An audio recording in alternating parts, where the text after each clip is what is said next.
আসসালামু আলাইকুম। কী কারণে জানি আগের আরও 3বার আমি ভিডিও আপলোড করছি, বাট আপলোড হইতেছে না, ডিফারেন্টলি ইরর দেখাইতেছে। তো এটা অনেকভাবে ট্রাই করছি, হচ্ছে না। তাই এবার একটু অন্য ফরম্যাটে ভিডিও রেকর্ড করতেছি, MP4-এ করবো না। তো ইনকেস যদি এই ভিডিও দেখতে যদি ইউটিউবে প্রবলেম হয় তাহলে আমাকে একটু কাইন্ডলি জানায়ও। আমরা এবার ট্রাই করবো 3টা চ্যাপ্টার একসাথে কভার করার জন্য।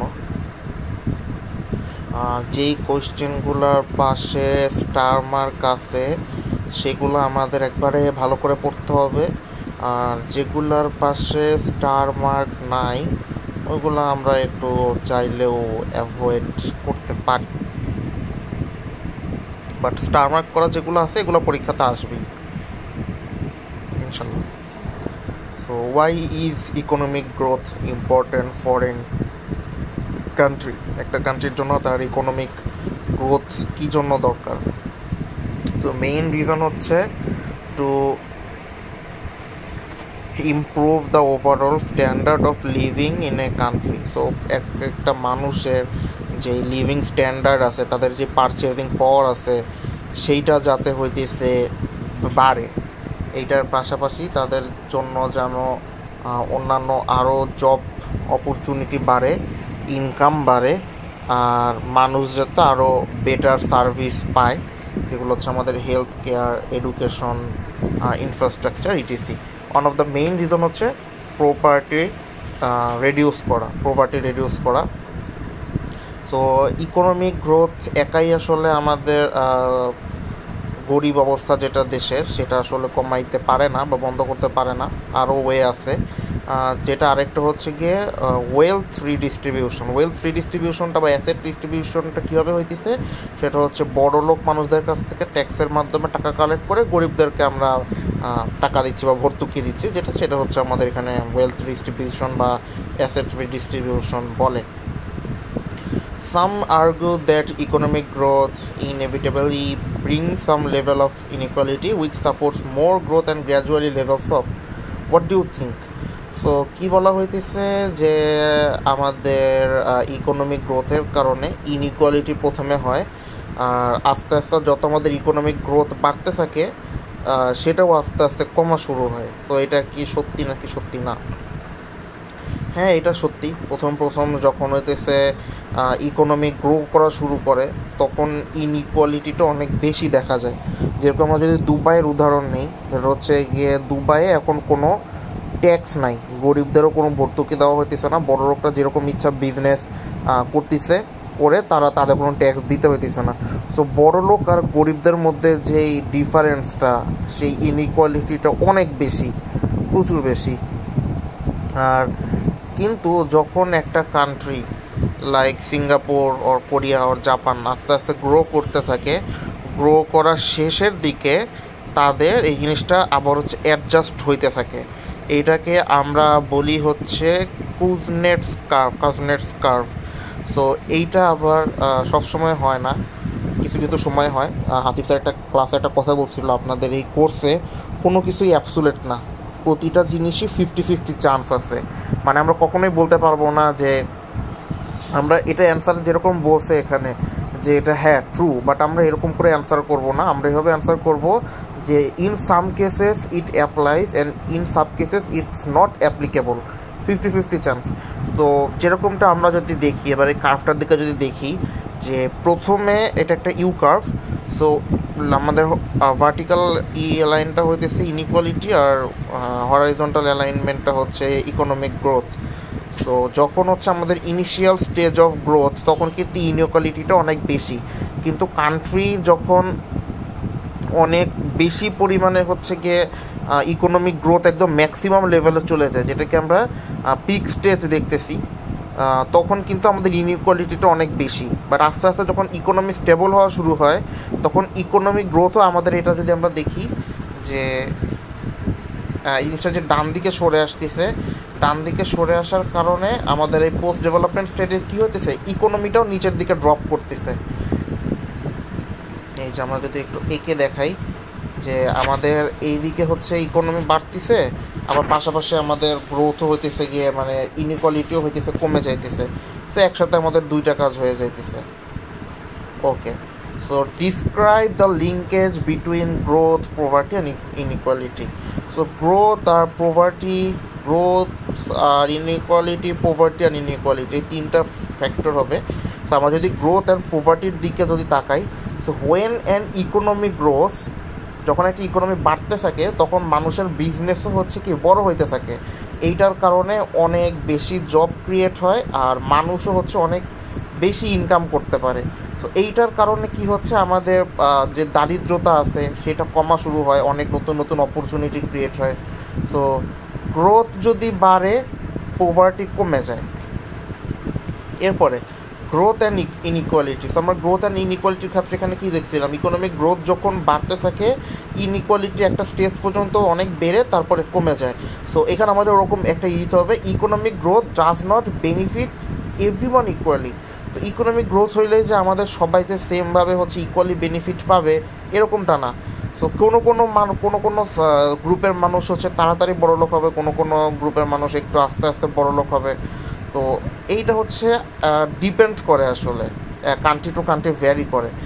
প্রথম দিকে যখন গ্রোথ বাড়তে থাকে তখন আমাদের ইনইকুয়ালিটিটা অনেক বেশি থাকে, আস্তে আস্তে যখন আমাদের গ্রোথও বাড়তে থাকে কিন্তু আস্তে আস্তে আমাদের ইনইকুয়ালিটিটা কমতে থাকে। Inequality and poverty. So inequality যদি বাড়ে তাহলে আমাদের পভার্টিও বেড়ে যাবে, কারণ বড় লোক আর গরিবদের মাঝখানে অনেক ডিফারেন্স। গরিবরা হচ্ছে কোনো ওয়েলথ ডিস্ট্রিবিউশনের আন্ডারে আসতেছে না। তো তখন হচ্ছে গিয়ে ইনইকুয়ালিটি যদি বাড়তে থাকে তখন হচ্ছে আমাদের পভার্টিটাও বেড়ে যাবে, আর ইনইকুয়ালিটি যদি কমে পভার্টিও তখন আমাদের কমে যাবে। Briefly explain the Harrod Domar model, HDM। তো এখন আমরা হ্যারোড-ডোমার মডেলটা দেখব। সো এই মডেলটা কি, এটা হচ্ছে একটা ইকোনমিক থিওরি যেটা আমাদেরকে এইটা বলে যে একটা কান্ট্রিতে ইকোনমিক গ্রোথ কিভাবে হয়। সো এইটা দুইভাবে হয়, একটা হচ্ছে ইনভেস্টমেন্ট আর একটা হচ্ছে ক্যাপিটাল প্রোডাক্টিভিটি।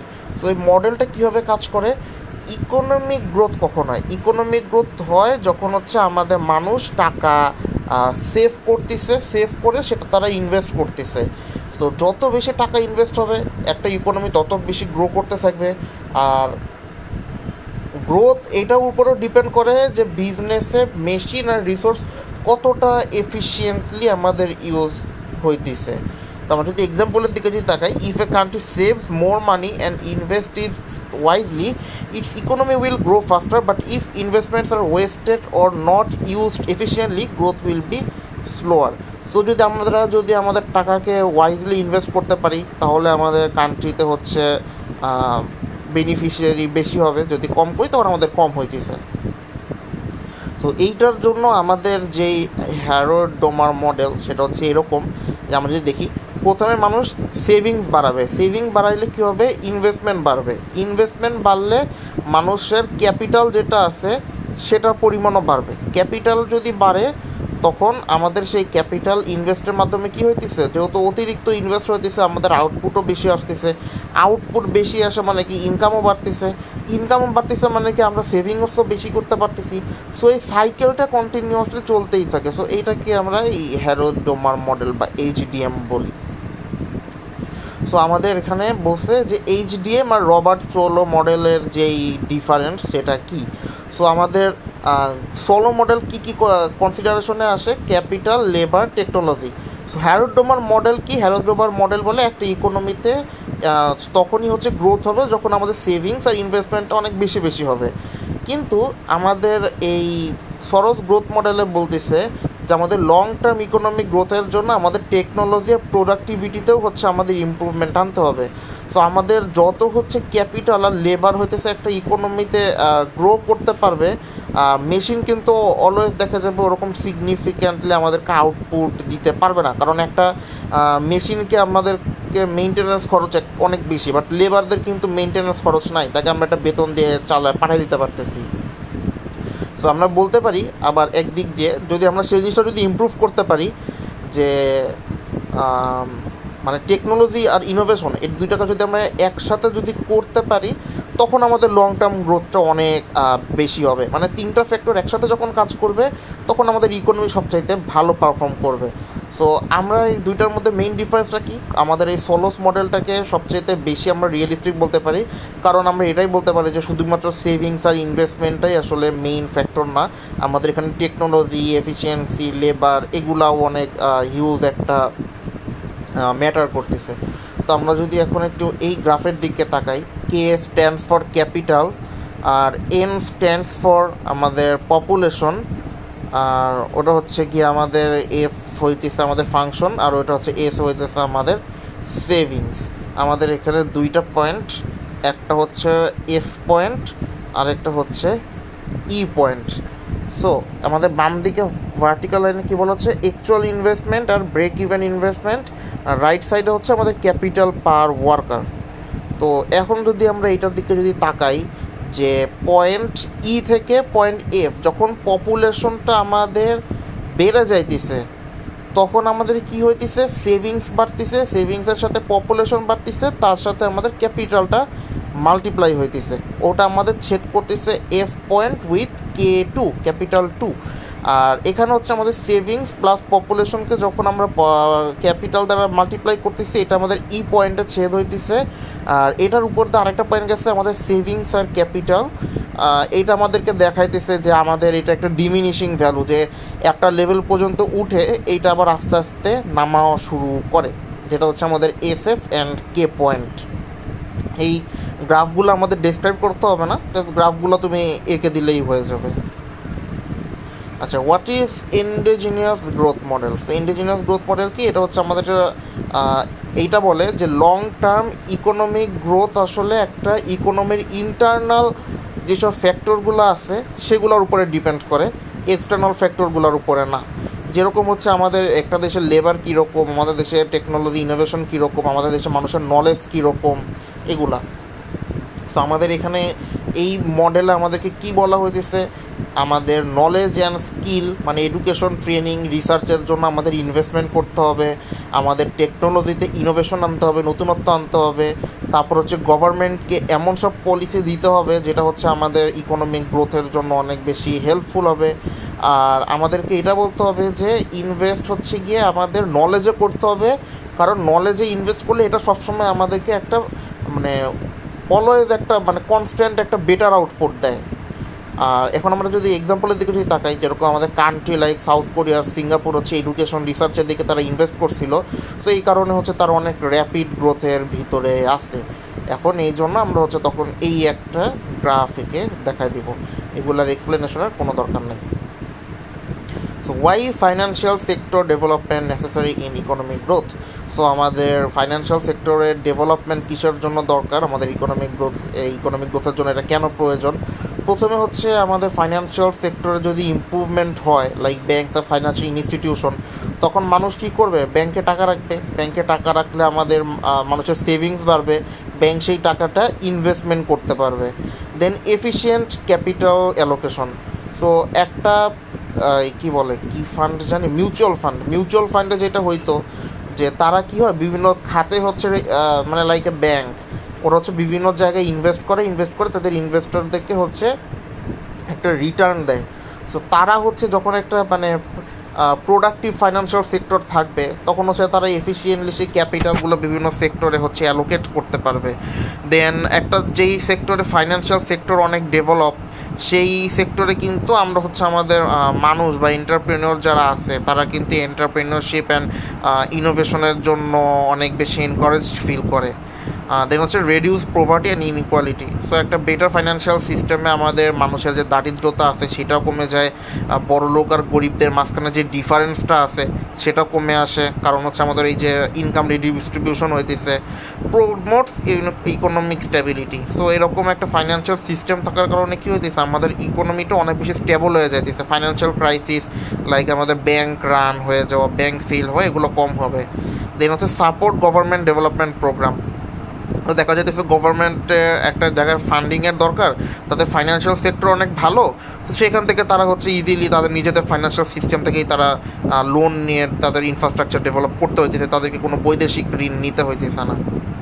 আমাদের চ্যাপ্টার 3 শেষ। সো এখন আমরা চ্যাপ্টার 2 শেষ, এখন চ্যাপ্টার 3। সো আমাদের ফাইন্যান্সিয়াল রিপ্রেশন কি? ফাইন্যান্সিয়াল রিপ্রেশন হইতেছে যখন আমাদের কোনো একটা কান্ট্রি গভর্নমেন্ট হচ্ছে তাদের ফাইন্যান্সিয়াল সিস্টেমকে ম্যানেজ করতে চায়, যেটা হইতে পারে আমাদের বাংলাদেশে যেরকম হয় যে ইন্টারেস্ট রেট সেট করে দেওয়া, লোন রেস্ট্রিক্ট করে দেওয়া, ব্যাংককে কন্ট্রোল করা। সো এগুলোকে আমাদের ফাইন্যান্সিয়াল রিপ্রেশন বলে। সো আমাদের কিছু কি এলিমেন্টস আছে 6টা। এই 6টা হচ্ছে গভর্নমেন্ট হচ্ছে ইন্টারেস্ট রেট সেট করে দেয়, যেটা আমরা দেখি বাংলাদেশ ব্যাংক হচ্ছে বলে দেয় যে আপনারা হচ্ছে 12% হারে হচ্ছে দিতে পারবেন ইন্টারেস্ট রেট, এরকম করে সেট করে দেয়। দেন হচ্ছে ক্রেডিট কন্ট্রোল, কোন কোন কান্ট্রিকে মানে কোন কোন ইনস্টিটিউশনকে তারা হচ্ছে লোন দিতে পারবে, কিভাবে লোন দিতে পারবে, আর কোথায় যাবে, এই সব কিছু বাংলাদেশ ব্যাংক বলে দেয়। দেন হচ্ছে barriers two entry in banking, যে চাইলেই কোনো একটা নতুন ব্যাংক সহজে হয়ে যেতে পারবে না, যেরকম আমরা জানি পেইড আপ ক্যাপিটাল লাগবেই 500 কোটি টাকা। সো এইটা একটা রিজন। দেন হচ্ছে government control of banking, government হচ্ছে কি এরকম বলে দেয় যে ব্যাংক কীভাবে অপারেট হবে, তারা কিভাবে ইনভেস্টমেন্ট করবে, কোথায় ইনভেস্টমেন্ট করবে, এটাও তারা বলে দেয়। Government ownership of bank, government হচ্ছে একটি ইকোনমি সবচাইতে বেশি ব্যাংক হচ্ছে ওন করে, প্রাইভেট ব্যাংক কম থাকে, যার কারণে আমাদের এফিসিয়েন্সি কমে যায়। Restricted international capital flow, so দেখা যায় এই ধরনের ইকোনমিতে ইন্টারন্যাশনাল যে ইনভেস্টমেন্ট আছে সেটা আর কি প্রচুর পরিমাণে কমায় দেওয়া হয়। এরপরে আছে what are the cost associated with financial repression according to Caprio et al. So আমাদের ফাইন্যান্সিয়াল রিপ্রেশনটা ক্যাপিরকো এট অল সে আসলে কি বলে। সো এই দুইটা আলাদা আলাদা মনে না রেখে আমরা যদি এই একটা যদি মনে রাখি সেটা আমাদের জন্য ভালো, যে এটার মাধ্যমে না আসলে দুইটা আলাদা। আচ্ছা, সো এইটা আসলে আমাদেরকে কোন কোন কস্ট, মানে আমাদের ফাইন্যান্সিয়াল রিপ্রেশন মানে একটা কান্ট্রি গভর্নমেন্ট যখন একটা কান্ট্রি ইকোনমিক সিস্টেমকে কন্ট্রোল করতে চায় তখন এটার কারণে কী কী খরচে দাঁড়ায়। প্রথমে হচ্ছে লোয়ার সেভিং অ্যান্ড ইনভেস্টমেন্ট, এত কন্ট্রোলের কারণে মানুষ হচ্ছে গিয়ে ব্যাংকে টাকা রাখতে চায় না, আর টাকা না রাখার কারণে মানুষের সেভিংস কমে যায়, ইনভেস্টমেন্টও কমে যায়। আর যেহেতু গভর্নমেন্ট হচ্ছে লোন কন্ট্রোল করতেছে, তো ম্যাক্সিমাম টাকা কার কাছে যাবে, পলিটিক্যাল ফেভার যেসব মানুষ আছে বা সেক্টর আছে সেইখানে যাবে।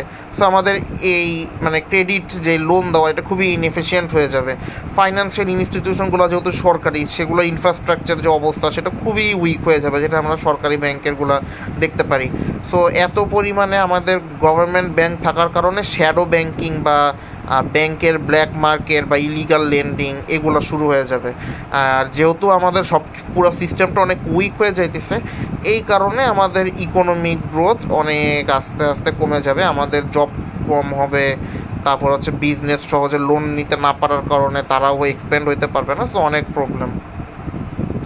So what is financial liberalisation, what are the predicted benefits of financial liberalisation, briefly explain. তো ফাইন্যান্সিয়াল লিবারালাইজেশন মানে হচ্ছে গভর্নমেন্টের আমাদের যে ফাইন্যান্সিয়াল রিপ্রেশন যেটা আছে সেটা কমায় দেওয়া, বা ফাইন্যান্সিয়াল সেক্টরে গভর্নমেন্টের যে হস্তক্ষেপ সেটা কমায় দেওয়া, এটাকে আমরা বলতেছি ফাইন্যান্সিয়াল লিবারালাইজেশন। তো এইটার কারণে আমরা কী কী বেনিফিট পাইতেছি, মানুষ হচ্ছে এখন বেশি টাকা রাখবে, বেশি সেভিং করবে, বেশি ইনভেস্টমেন্ট করবে, আর ব্যাঙ্কগুলা বা অন্যান্য প্রতিষ্ঠানগুলো ইজিলি হচ্ছে গিয়ে তারা লোন নিতে পারবে, এফিশিয়েন্ট, যেহেতু কোনো মানে পলিটিক্যাল পার্টিকেই টাকা দিতে হচ্ছে না, তো আমাদের ক্যাপিটাল অ্যালোকেশনটা অনেক এফিশিয়েন্টলি হবে। আর যেহেতু অনেকগুলো অন্যান্য প্রাইভেট ব্যাঙ্ক থাকবে, সো একটা হেলদি কম্পিটিশন আসবে, একটা ইকোনমিক গ্রোথ আমাদের বেশি হবে, বাইরের মানুষ আমাদের দেশে বেশি ইনভেস্টমেন্ট করবে। তো এইখানে যে জিনিসগুলো ছিল, এইখানে সেই সেম জিনিসগুলো আগে ছিল হচ্ছে প্রবলেম, আর যদি এটা না হয় তখন আমাদের এইটা হবে। আগে প্রবলেমে কী ছিল, সেভিং কম, আর এখন প্রবলেমে আসে সেভিং বেশি। আগে তো ক্রেডিট অ্যালোকেশন ইনএফিশিয়েন্ট, এখানে আসতেছে হইতেছে ক্রেডিট অ্যালোকেশন বেটারমেন্ট। সো এইটা হইতেছে আমাদের এই বেনিফিটগুলো আসবে। সো একটা মুখস্থ করলে আমরা আরেকটা এমনি লিখতে পারবো। So what is capital account liberalization? This is related to economic growth, explained based on theory and evidence. So capital account liberalization মানে কি, এটা হচ্ছে কি আমাদের যেই বিভিন্ন দেশ আমাদের দেশে যে ইনভেস্ট করে, মানে আমাদের যেটা আমরা ফরেন ডিরেক্ট ইনভেস্টমেন্ট বলি, তো সেইটার উপরে অনেক ধরনের রেস্ট্রিকশন থাকে যে আপনি চাইলে এত টাকার উপর ইনভেস্ট করতে পারবেন না, আপনি চাইলে ওইটা করতে পারবেন না, আপনি চাইলে এটা করতে পারবেন না। সো এই রেস্ট্রিকশনগুলো আমরা হচ্ছে রিমুভ করে দেব। এই রিমুভ করে দেওয়ার কারণে কী হবে, আমাদের যেই একটা দেশের ইনভেস্টর আরেক দেশে ইজিলি হচ্ছে গিয়ে ইনভেস্ট করতে পারবে। যেহেতু এটা করতে পারতেছে, তার কারণে তার মাধ্যমে যেহেতু ক্যাপিটাল ফ্লো হইতেছে বাংলাদেশ, মানে আমাদের দেশে ফরেন কারেন্সি আসতেছে, সো এটা কিন্তু আমাদের অনেক বড় একটা ইকোনমিক গ্রোথের দিকে আগায় যায়। তো এখন আমরা যদি এটাকে থিওরিটিক্যাল পার্সপেক্টিভে দেখি, দুইটা থিওরি আসছে এটাকে করার জন্য, সাপোর্ট করার জন্য। একটা হচ্ছে নিউ ক্লাসিক্যাল গ্রোথ থিওরি, আর একটা হচ্ছে endogenous growth theory. So new classical growth theory বলে যে আমাদের দেশে যত বেশি হচ্ছে ফরেন ইনভেস্টমেন্ট আসবে, তো আমাদের দেশে ক্যাপিটাল অ্যাভেলেবিলিটিও তো বাড়তেছে। তো এটার মাধ্যমে আমাদের হায়ার প্রোডাক্টিভিটিও বাড়বে, আর ইকোনমিক গ্রোথও ফাস্ট হবে। আর ইন্ডোজিনিয়াস গ্রোথ থিওরি বলতেছে ফরেন ক্যাপিটাল হচ্ছে নতুন টেকনোলজি নিয়ে আসে, নতুন স্কিলস, আইডিয়া এগুলো নিয়ে আসে, যেগুলো আমাদের লং টার্ম ইকোনমিক গ্রোথ আর ইনোভেশনের জন্য অনেক দরকারি। সো এভিডেন্সে আমরা যদি তাকাই যে সিঙ্গাপুর, সাউথ কোরিয়া হইতেছে হাই ইকোনমিক গ্রোথ দেখছে, কারণ হচ্ছে তারা বাইরের দেশের ইনভেস্টরদেরকে তারা ইনভেস্ট করতে দিচ্ছে। So how is financial liberalisation is related to economic growth? So financial liberalisation মানে আমরা কি জানি, যে বাইরের দেশের মানে মানে কি জানি, আমাদের গভর্নমেন্টের হস্তক্ষেপ ইকোনমির উপরে সেটা কমায় দেওয়া। সো যখন একটা ফাইন্যান্সিয়াল সেক্টর লিবারালাইজ হয়ে যাবে, তখন আসলে কীভাবে গ্রোথ হবে? তো এইটার জন্য আমরা যদি এটা বসায় দেই যে high saving investment, better access to credit, so এটা দিলেই হবে। এইটার জন্য আর কি আমাদের আলাদা করে এটা পড়ার দরকার নেই, এটা স্টারও নেই। সো আমরা এই কোশ্চেনটা বাদ দিতে পারি। Okay, so what is the sequence of financial liberalisation আমাদের সিকোয়েন্সটা কী হবে, যে আমরা একটা ইকোনমি সেক্টরকে বা একটা ফাইন্যান্সিয়াল সেক্টরকে লিবারালাইজ করতে চাইতেছি। সো এটার জন্য আমাদেরকে কী methodology step by step follow করতে হবে। প্রথমে হচ্ছে control inflation and economy first. So আমাদেরকে এটা ইনশিওর করতে হবে যে আমাদের কান্ট্রি ইনফ্লেশন আমরা কমাইছি, এর আমাদের ইকোনমি যেটা আছে সেটাকে আমরা একটা স্টেবল পর্যায়ে নিয়ে আসছি, যার কারণে মানুষের পারচেজিং পাওয়ার বাড়বে। আর আমরা নিজেরা হচ্ছে মানে গভর্নমেন্ট ব্যাংকে বলে দিবে না যে আপনি এত পার্সেন্ট ইন্টারেস্ট রেট রাখেন, ব্যাংকরা নিজেরা হিসাব নিকাশ করে ওরা একটা ইন্টারেস্ট রেট সেট করবে। সো আরও করতে হবে, ব্যাংককে হচ্ছে কি অনেক বেশি স্ট্রং করতে হবে। স্ট্রং করার জন্য আমাদের যে বেসেল অ্যাকর্ডগুলো আছে ওগুলো ব্যাংক প্রপারলি ফলো করতেছে কিনা সেইটা আমাদেরকে দেখতে হবে। Then allow banks to lend freely, bank যখন যাকে ইচ্ছা তাকে যাতে লোন দিতে পারে, যাতে এখানে কোনো রেস্ট্রিকশন না থাকে, সেই জিনিসটা নিয়ে আসতে হবে। তারপর হচ্ছে আমাদের স্টক মার্কেটে যেটা আছে, স্টক মার্কেটে যাতে মানে কোম্পানিগুলো ইজিলি অ্যাক্সেস নিতে পারে সেই সুযোগটা আমাদেরকে দিতে হবে। আর আমাদেরকে ফরেন ইনভেস্টমেন্ট, আমাদের দেশের বাইরের দেশে থেকে যেসব ইনভেস্টররা ইনভেস্ট করতে চাইতেছে সেটার জন্য আমরা একটা ওয়ার্ম ওয়েলকাম দেখছি, আপনারা আসেন আমাদের দেশে একটা ইনভেস্টমেন্ট করেন। সো এটা করলে আমাদের ফাইন্যান্সিয়াল সেক্টর আস্তে আস্তে লিবারালাইজ সেক্টরের দিকে ধাবিত হবে। আর হচ্ছে make exchange rate flexible. So আমাদের যে ইন্টারন্যাশনাল বা ফরেন কারেন্সি আছে সেইটা যেন আমাদের ইজিলি অ্যাডজাস্টেড হয়ে যায়, অনেক বেশি ডিফারেন্স যাতে না হয়, যেটা আর কি গভর্নমেন্ট কন্ট্রোল করে। তো ওইটা আমাদের তৈরি করতে হবে। মানে সেটার জন্য আমাদের এখন গোল্ড যতখানি দরকার আমরা রাখবো, সিলভার বা অ্যাসেট যেটাই রাখি না কেন আমরা রাখবো, যাতে আমাদের এক্সচেঞ্জ রেটটা একটা মানে ফ্লেক্সিবল লেভেলে থাকে। দেন হচ্ছে আমাদের chapter 4, what are the key difference in financial structure between developed and developing country. So আমাদের developed and developing country financial স্ট্রাকচারের মধ্যে কী রকম ডিফারেন্স থাকে। তো প্রথম হচ্ছে financial system maturity. So develop country হইতেছে গিয়ে আমাদের ফাইন্যান্সিয়াল সেক্টরের যে সিস্টেম, সেটা আমাদের ব্যাংক, স্টক মার্কেট, ইন্স্যুরেন্স বা বন্ড মার্কেট, প্রায় এই ধরনের মার্কেটটা আমাদের খুবই ম্যাচিউরড একটা লেভেলে থাকে। বাট আমাদের ডেভেলপিং কান্ট্রিগুলোতে আমাদের এটা আন্ডার ডেভেলপ থাকে। দেন আমাদের একটা ডেভেলপড কান্ট্রিতে আমরা ইজিলি লোন নিতে পারি, একটা ডেভেলপিং কান্ট্রিতে আমরা ইজিলি লোন নিতে পারি না। দেন একটা ডেভেলপ কান্ট্রিতে আমাদের রেগুলেটরি বা সরকারি যেসব নিয়ম নীতি আছে সেগুলো আমাদের ইনস্টিটিউশনের ডেভেলপমেন্টের জন্য অনেক হেল্পফুল। বা ডেভেলপিং কান্ট্রিতে রেগুলেটরি বডি অনেক উইক থাকে। মার্কেট ডেপথে বলা হইতেছে যে ডেভেলপড কান্ট্রিতে মার্কেট অনেক বেশি ডিপ থাকে, এখানে অনেক ধরনের অ্যাসেট থাকে, কিন্তু ডেভেলপিং কান্ট্রি এটা অত বেশি ডিপ হয় না। ডেভেলপিং কান্ট্রিতে ইনভেস্টমেন্ট অপরচুনিটি অনেক বেশি থাকে, কোম্পানি ইনস্টিটিউশন অনেক বেশি থাকে, বাট ডেভেলপিং কান্ট্রিতে আমাদের ইনভেস্টমেন্ট অপরচুনিটি কম্পারেটিভলি কম। আর একটা আমাদের ডেভেলপড কান্ট্রিতে ফাইন্যান্সিয়াল সার্ভিস অনেক ধরনের থাকে এবং খুবই হেলদি ফাইন্যান্সিয়াল সার্ভিস থাকে, কিন্তু আমাদের ডেভেলপিং কান্ট্রিগুলোতে আমাদের ফাইন্যান্সিয়াল সার্ভিসগুলো খুব একটা বেশি আমাদের জন্য বেনিফিশিয়ারি না। সো আমাদের ফাইন্যান্সিয়াল সিস্টেমকে কোন কোন ফ্যাক্টর অনেক বেশি ইনফ্লুয়েন্স করে?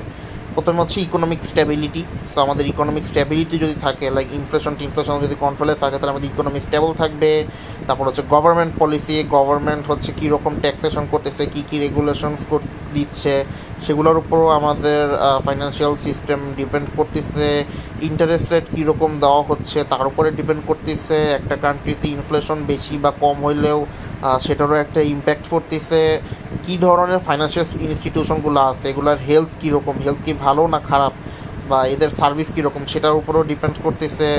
আমাদের মার্কেট, আমাদের যে স্টক মার্কেট আছে, সেই স্টক মার্কেটটাকে ওয়েল ডেভেলপ নাকি আন্ডার ডেভেলপ, সেটাও ডিপেন্ড করতেছে।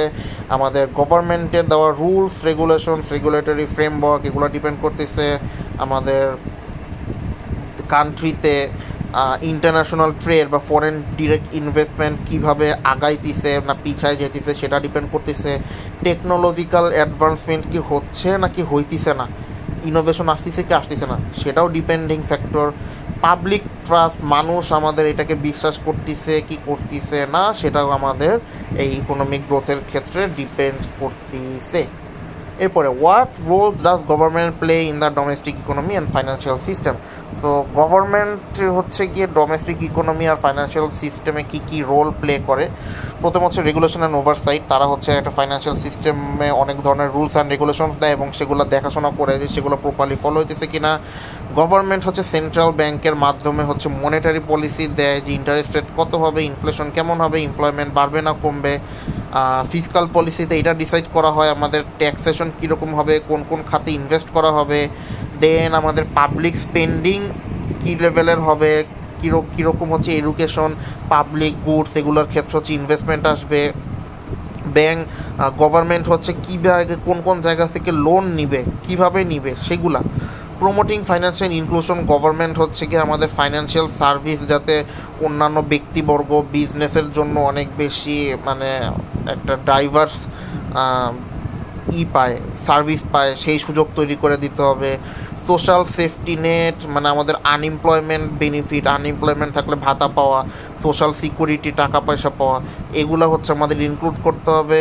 ইনভেস্টমেন্ট যাতে বাড়ে, এটার জন্য যত ধরনের পলিসি দরকার, ইনসেন্টিভস দরকার, সব কিছু আমাদের ইনক্লুড করতে হবে। ট্যাক্সেশন এমন একটা লেভেলে রাখতে হবে যাতে সেটা আমাদের ইনকাম রিডিস্ট্রিবিউশনটা পারফেক্টলি করে, আর ওয়েলথ ম্যানেজমেন্টটাও যাতে আমাদের পারফেক্টলি হয়। সো হোপসো আমাদের এইবারের ভিডিওটা আপলোড হবে, মেবি, লেটস সি।